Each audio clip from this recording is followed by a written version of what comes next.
pozdravljeni. Jaz sem vas predsednika državnega upravljanja naslova glede določenega mandatarja. Tega se pogovori tako tudi o imenovanju predsednika Računskega sodišča in pa viceguvernerja. Tako da seveda predvsem smo že dobili tudi državni zbor in bomo po svetu da poslanci spremili tudi predsednika države v tudi nadaljnjih korakih. Tega se tiče mandatarja, predsednik države posebej, da je verjetno predsednik vlade, gospod danes postavlja tudi podpise 54 poslancev, pa pomeni, da imamo večino na državnem zboru, glede na izbor oziroma mandat za državnem zboru smo to tudi pričakovali.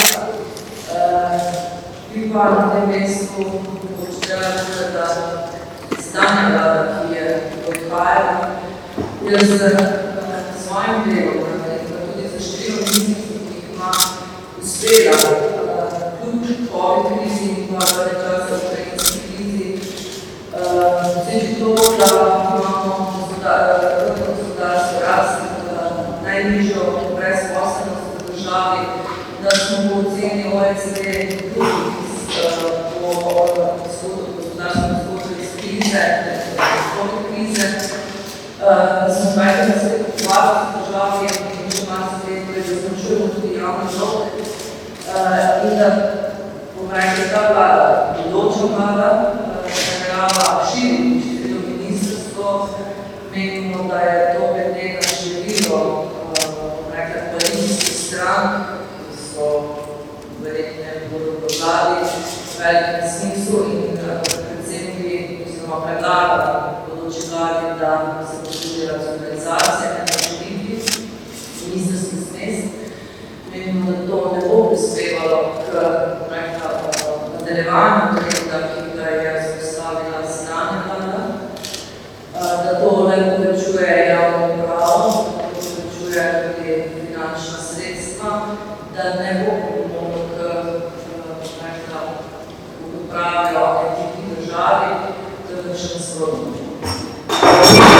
Stališče poslanske skupine Slovenske demokratske stranke je, mislim, da že po prvih sejah in pa po vloženem na posnemalnem podredniku jasno, vlada, ki je v razdaji ima večino, ki se moramo priznati, torej že 37 glasovi, bo vse vrednosti posredno mandatarji izvoljen, potem pa tudi hearingi za nove ministre, vendar bo ponovno povdarjamo, da širitev ministrskih mest ne bo temu, da Slovenija napreduje na lestvici, na različnih mednarodnih lestvicah in da še povečuje gospodarstvo, da povečuje javni dolg. Zato predlagam bodoči vladi, da vendarle razmisli o tem vloženem zakonu vladi, o razširitvi ministrskih mest, da vendarle razmisli, da je bolje racionalizacija, glede to nekoče, da imajo 3 koalicijske partnerice. Kolikor pa bodoča vlada za širitvijo ministrskih mest, ki so zagotavlja delovno mesto za neizvoljenega poslanca KUL-a,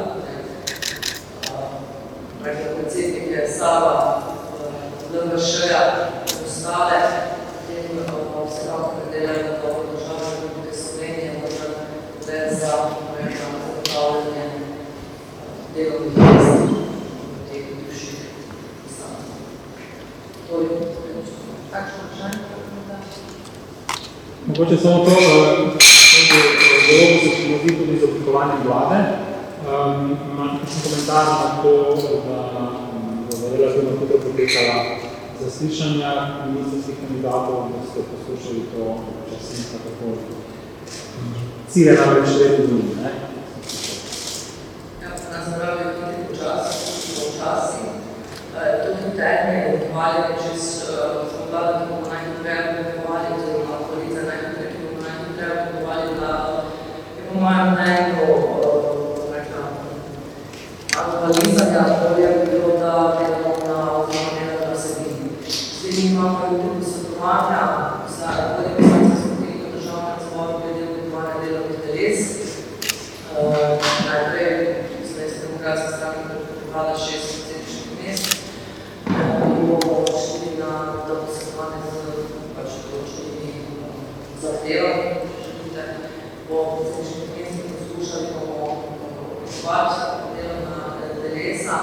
Potem pa je seveda stvar procedure, kot so rekle, se pa moramo tudi, da se sklicujejo se ali oblikujejo kakšnokoli delovno telesa, kakorkoli, kar ni v skladu z poslovnim oziroma zakonodajo. Mogoče še vprašanje, če je zamenjavljeno okolje poslanske skupine, zakaj je kakšna odločitev in kakšna okolja poslanske skupine? Kakšno vodje poslanske skupine bomo v naslednjem mandatu boste ocenjevali oziroma bodo ocenjevali moji kolegi, bomo rekli, že v mesecu dni lahko ali kolegi. In sem vsekakor vedno na stališču, oziroma zagovarjam klubsko delo, da se o vseh odprtih vprašanjih tudi pogovorimo na poslanski skupini, sprejemamo skupne odločitve. V tem mestu pa se definitivno in še ponovno zahvaljujem Danijelu Krivcu, ki je v času koalicije, ki smo na vladi, v prejšnjem mandatu opravili ogromno delo, namreč veste, da nismo imeli vedno večino v državnem zboru, zato potrebno zahtevna koalicijsko usklajevanje, tako da je bilo opravljeno res izjemno delo in zdanje, teh sodelujemo skupaj, ki predaje posle vseh zadevah in nobene stvari bolje želja, da delujemo še naprej tako skupaj in da v bistvu sprejemamo skupne odločitve. Zdaj sicer pripada tudi mesto podpredsednika državnega zbora, torej ali da boste predlagali, da in seveda odločitev? To je odločitev poslanske skupine, to bo odločitev znana,